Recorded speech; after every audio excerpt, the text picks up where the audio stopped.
Okay, we're going to go ahead and get started. Welcome everyone to today's wellness webinar. My name is Faustine Chan. I'm the Business Innovation Manager for BBB serving the Pacific Southwest. So we've been holding these daily webinars for all of our businesses and also the business community for free of charge, just to educate our businesses during this time, making sure that they have the useful tools that they need to use in their business. This webinar is being recorded, so if you do miss any part of it, or if you do need to review the materials, or you need to share it with any of your employees, it will be posted on events.bbbcommunity.org within 1 to 2 business days. I'm going to go ahead and hand it over to Heather. She's our presenter today. We had a swap of a presenter, so that's why we don't see Marie, but I'll go ahead and hand it to Heather, and she'll go ahead and share some information about her and lead the seminar today. Well, thank you guys for joining. My name's Heather Lehman. I am filling in for Marie, who, if you saw on the invite, was the original presenter. And then someone this morning's like, hey, what are you doing today? And I was like, nothing. Do you want to do a webinar? And I said, let's do that.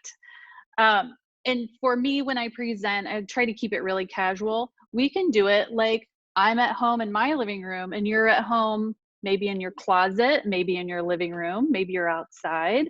But I always just like to keep it casual and conversational because, you know, it's not rocket science here. We're just trying to figure out some ways that can help you in your new home and work environment. So just a tiny bit of background. I've worked in health and wellness for over 30 years now. And until very recently, I was a senior director of operations at Life Guides. And that's who is bringing this presentation to you today. And I still continue on as a guide. And what is a guide? Basically, you know, we really try to capitalize on people's life experience, different things that they have gone through, and match those up to people who are really struggling. So it might be someone, I'm kind of co-hosting here with my friend Diane, and I know Diane helps in the areas of aging parent, Alzheimer's. I do guide work if somebody's struggling, if they've lost someone to suicide. I also, you know, can help with healthy living, and I've done calls actually about family dynamics as well. So there are different areas that different people work in, but we just really try to focus on the life experience and not, you know, kind of what is your professional experience, because I know some of the things that I've been through, it just helps to talk to somebody who totally gets where you're at. So that's just a little bit about us. So we're going to go ahead and dive in. So as you can see, creative coexisting at home during peculiar times. So first up, oopsie, hold on, find my arrow. Okay, let's go ahead and do the poll and find out, are you working at home right now? And this is kind of always interesting. So if you want to go ahead and pop up the poll, and then we can see where everybody is working from. There it is.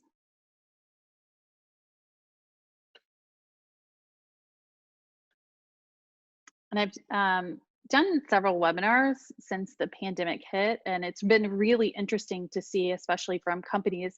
I've done some with municipalities, and they are never work from home population. Like 60% of their population is at home.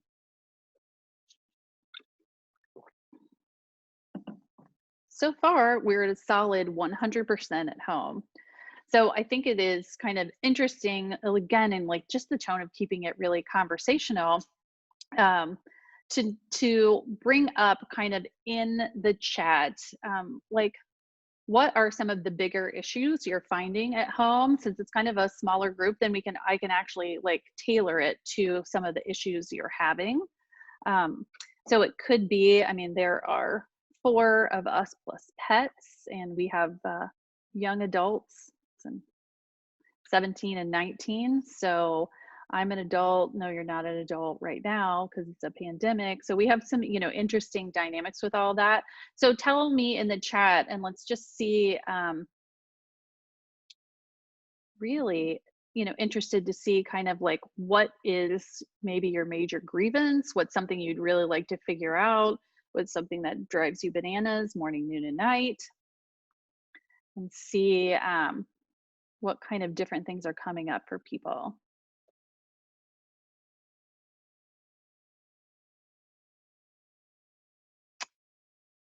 So far, it looks like everybody's good.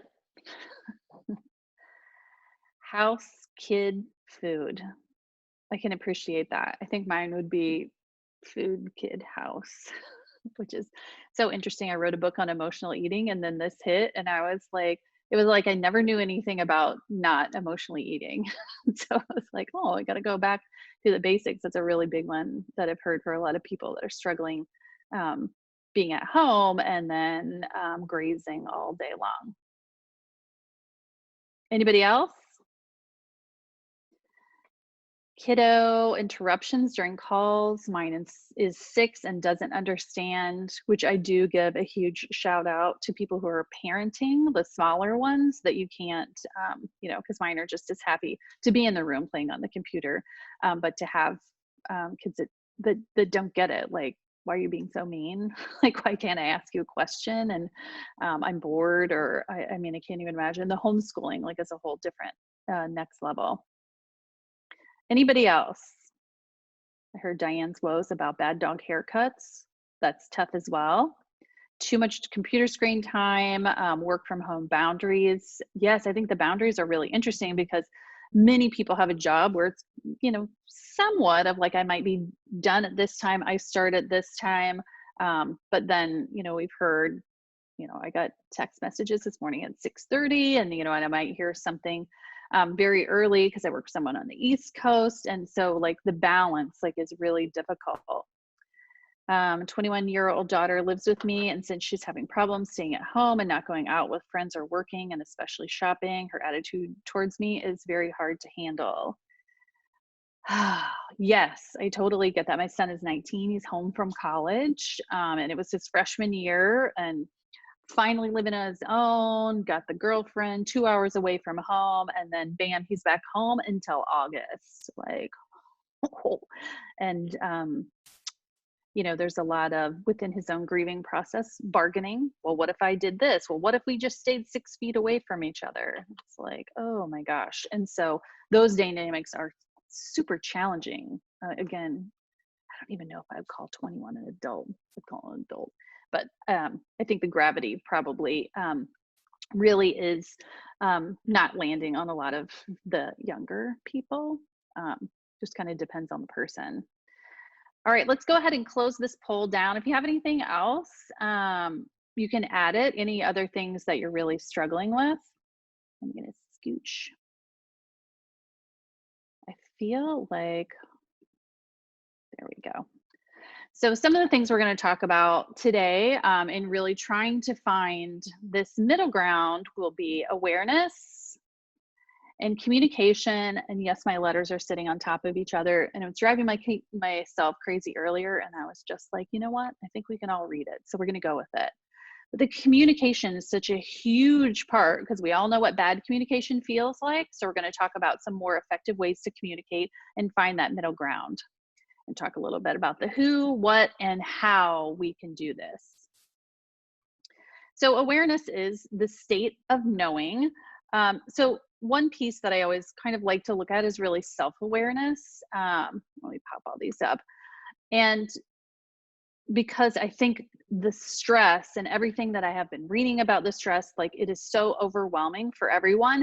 And if it's not like really in your face, it's running in the back of our minds. That's why we're very tired. That's why we're not sleeping well. That's why it's really hard to focus, because there is like a low level panic that's always running, even if we're not conscious of it. So just being aware of that and understanding like, okay, I'm not my best self, perhaps. But really looking at like, okay, like what do I need? Like what is helpful for me in this time? And then what do the other people that I'm with need? Like, what is it that they can be asking? I'm gonna shut one of these so I can see all my slides, sorry. And what does this home need to function? So especially if we've got school, if we have work, if we have other people who aren't really doing anything, which we have a lot of that, and how do we really try to set up like our best functionality for this situation. But I think, as with everything, it starts with you, the person that's here, because you're going to be basically leading the charge on implementing all of these things, because you're the one. You showed up here, you're like, uncle, like, this is not working out very well for me, and I really want to get this more on track.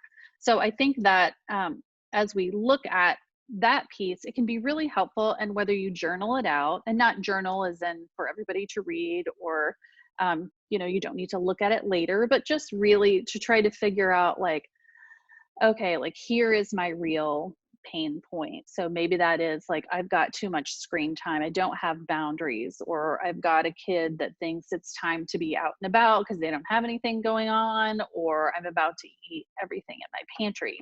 So I think it can be really helpful just to start looking at, okay, like, what would be really helpful? And so sometimes we always focus on the, here's a problem, but then what is a good solution that you're feeling like might be helpful? And then others in your house, once you get a little bit more clear about, like, okay, here's what I need. And you can tell, observationally, like, your kids might need attention, and they might need, some more time of, like, just one-on-one, like, we're conversing, we're talking, I'm asking, I'm checking in, how are you doing? But then you're able to kind of go to them and talk about it as well, and find out and kind of pull some things out. That's the way it works in my house. Got to pull some information out of, what is it that you are needing? Is it more alone time? Do you need more together time? And also, as we go through all of this, realizing that nothing is written in stone, because we all have the right to change our mind and to change the way we feel. So it really can be helpful for you to make sure that, okay, this is not a face tattoo, what we decide today, but it's kind of our working model and where we're going to start. And what your home needs to function, it is really important, because you can absolutely make some changes. But I think just kind of the awareness of, like, okay, this isn't working here. Because my son, when he went to college, we kind of made his room like a little more of a guest room. And we had to, ended up, moving a dresser into the closet. So we could put a desk in there because he doesn't have a workspace. And, because I think one piece when you're looking at all of these things is really understanding, like, we are in a marathon and we are not in a sprint. And I think when everything started, it was 100% sprint mode. It was adrenaline. It was, okay, we've got to solve for this. We've got to solve for this. But now that we've been here for a couple of weeks, and in my household, it doesn't look like we are all going to be running out anytime soon. Or maybe if they open this date on Friday, like, I will not be the first person out. But we are absolutely in a marathon. And one of my favorite authors, Brene Brown, if anybody follows her and her podcast, it's fantastic, Unlocking Us. And she really talked about that in one of her first episodes.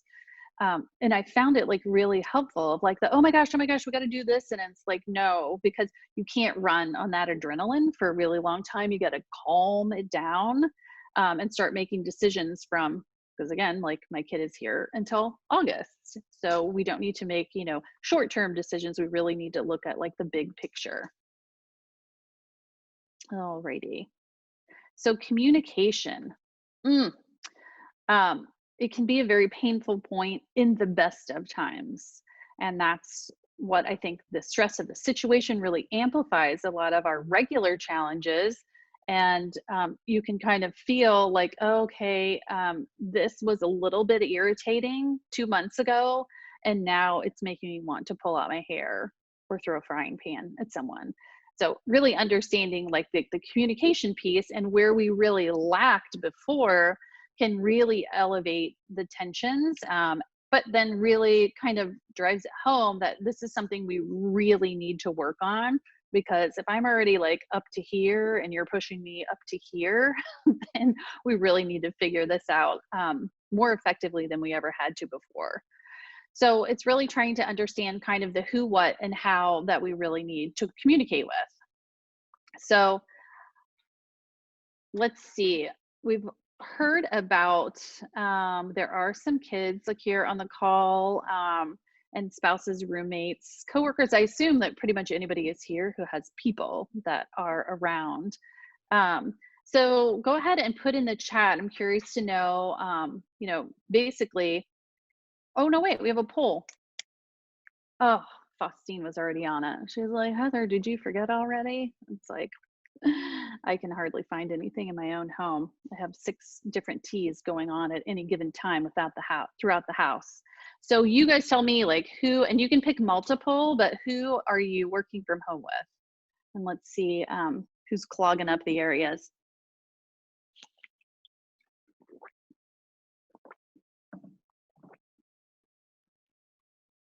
So we've got spouses, children, one parent, all the pets.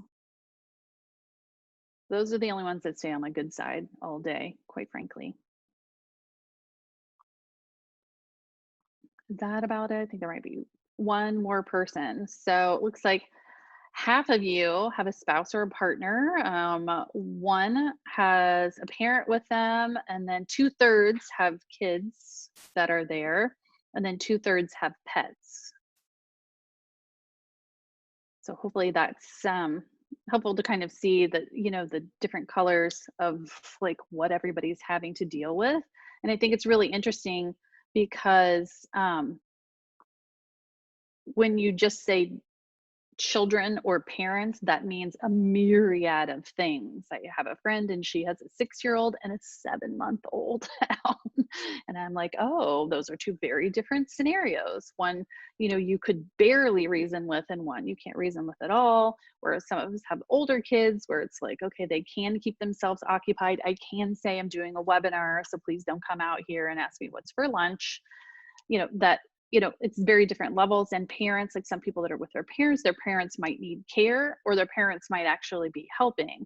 So I think in the vein also of, you know, we're kind of all in it together, realizing like what some people are dealing with, I mean, helps to drive the empathy if we're really trying to kind of focus on not being grumpy or angry. Empathy is always very helpful to look at like what some of these other situations are and what people might be really struggling with as they try to get through just their work day, but then the regular all day.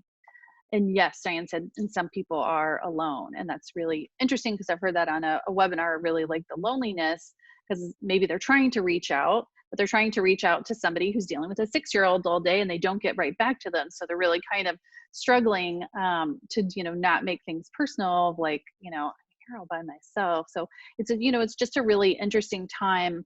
But I think it's really helpful to understand, okay, exactly here's what I'm dealing with, but then here's what some other people are dealing with. Okay, so when we look at like what we are communicating, I think it is when you look back, like what I was saying about like what is it that you need? Is it like I seriously need 10 minutes alone in this closet and like nobody bother me? Or, you know, I need to go and like do a little bit of a walk, or I need at least 4 straight hours at the table where nobody else is sitting at the table. I need a timeout space where I can put myself in timeout and nobody will find me. So I think it's really important to like, okay, like here's what I'm starting to think in this marathon frame of mind, that this is my vision and this is my strategy for moving forward. And I think that can be really, really helpful because when you are being very mindful and trying to decide, okay, this is what I think that will help.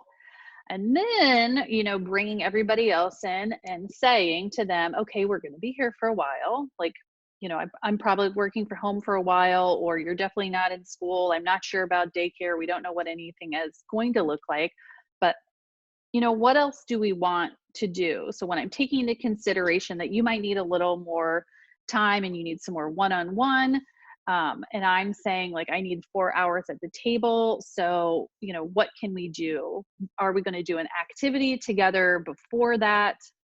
Maybe we've got a half an hour of coloring, and then saying like, okay, here's your snacks, here's your water, I'm going to be here for 4 hours. And then helping kids to understand also like time is their, you know, depending on their age, but you know, a timer of like, okay, I got to do this for this long. Or you know, you can also have like a red, yellow, and green. Green is open, please come on, because like not everybody can tell like when you're talking to somebody. If I have something out and it's green and it's like, you bet you can come, And then if it's yellow, like ask me first before you start talking to me. And if it's red, that means like not right now. If the house is on fire, if you've spilled something on an antique, yes, but otherwise. So I think it's really kind of important to try to involve everybody else on the strategy that you want to have moving forward, and to create some understanding, because obviously the dictation of from the top down is very challenging. So I think, getting people involved and making sure that everybody's on the same page and everybody's like actually contributing. And if we look at the communication, again, my letters are on top of each other. I don't that as we're having these conversations, like after you've ticked me off for the 18th time today, probably not time to work on our strategy.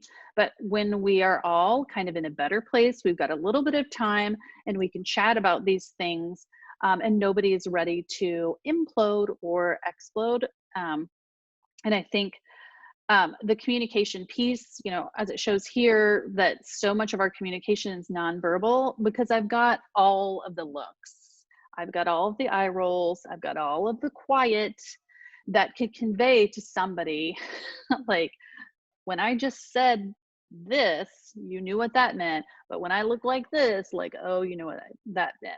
So I think what's really helpful is kind of assuming that best intent, that everybody's having a hard time and we're just trying to come together, but we can actually have conversations about, maybe it's more I statements, and somebody in my house could say, no, it's not me, but when I see you rolling your eyes, I feel like you're not taking what I'm saying seriously, or to really, bring up some of these things. And that can go with the safety piece as well, like to make sure, when we're communicating, it's I statements, and whatever the concern is, when I hear that you are going to go out, like I am very concerned about you either bringing something back home, or, really expressing like what the concerns are, or you could get in trouble because you're not supposed to be out.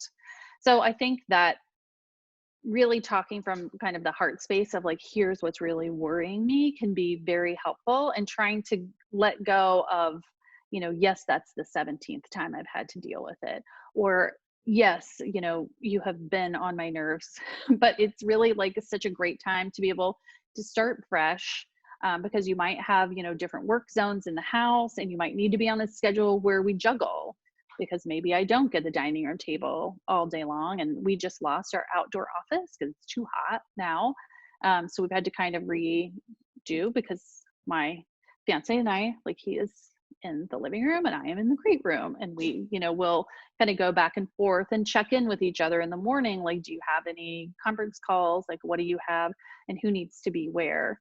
So I think that coming together with kind of the vibe of, we're here to solve problems. I'm not here to tell you what to do. I'm not here to be mad, but I'm just trying to figure out, what's the best way for us to get through this today. So when you're trying to get all of these ideas together, it can be really helpful, and maybe you whiteboard them. But I think the documenting piece can be really helpful as well, because when you're writing stuff down that other people are saying, I think that it lets them know also that you are listening to them, and I'm hearing what you are needing, and I'm trying to meet your needs and trying to meet everybody's needs. We have various needs in the house.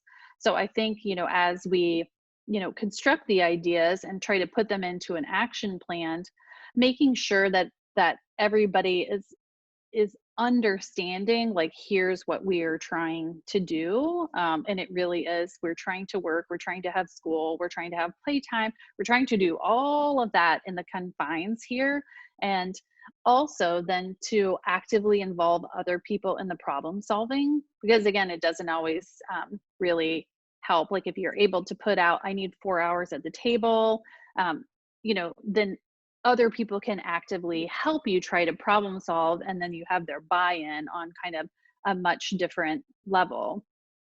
So you guys tell me in the chat, so when you look at, like, how do we go from ideas to action, so tell me, like, if there are any ideas that this is bringing up for you of like, okay, this is something that I can implement, and I'm not completely sure how we'd get it to action, because actually even beyond action is the course correcting, because we're always going to have to, you know, readjust as things change.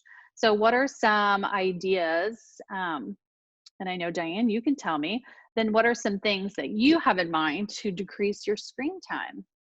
I like to pick on Diane because I've known her for a long time. And your work boundaries. So from some of the other things, you know, do you have any ideas of, you know, with the 6-year-old or with a 21-year-old, with the food? What are some ideas that you have that you could incorporate to a plan? We can kind of work together here to kind of put everything together.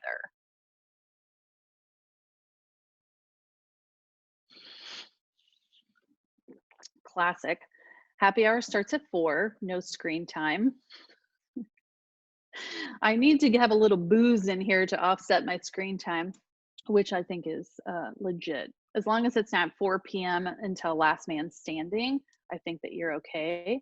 I have my day calendared, even though I really, right now, I'm in course creation mode, so I don't have a lot of meetings, which is even worse because it's up to me to get myself motivated, and to motivate a small team.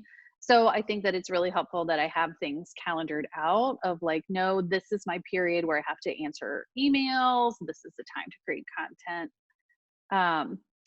So after the happy hour, mom hours are closed at 6 p.m. when dad comes home, so I get me time. Yes. And now I'm even more curious, like what is me time? Is that hiding in the master bedroom closet? Is that a shower? Is that a walk? Or because I think even the more specific, anytime you're working on a plan, like it's really helpful, especially when you're trying to get kind of the buy-in so people understand like what it is, that entails, especially if you've got a young one of like, oh, but I thought that you said shower means I can come sit on the toilet and talk to you. No, not today. So sleep, shower, walk the dog, get fresh air. Absolutely. Pulls over and quiet. Yeah, so I think that then if you kind of, again, if you're either whiteboarding or writing everything down, that's really great for your kids to see, that you know, these are my me times. And then you can also then ask the same question, like, what do you feel like you would like to have for your me time? Is that, you know, more of a movie, or, you know, if we're doing what you want to do, is that us playing a game, or is that us coloring, or you know, maybe we can take a walk earlier in the day together before it gets warm, and then I'll do my own walk by myself. Anybody else?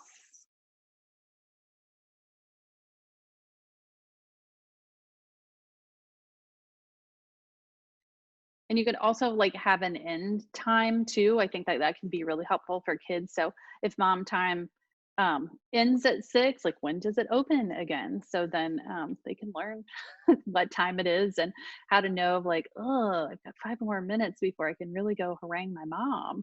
And that can be really helpful. So if it's always 6 to 7 is like no dice, that's red light time. Backyard garden is defined as social mood space versus leave me alone space. Okay, so then you're saying like if I'm in the backyard garden, that's just, is that my me time? Or is anybody else allowed in the garden? That's what I'm clarifying. Just in case I come by, don't hit you up in the garden.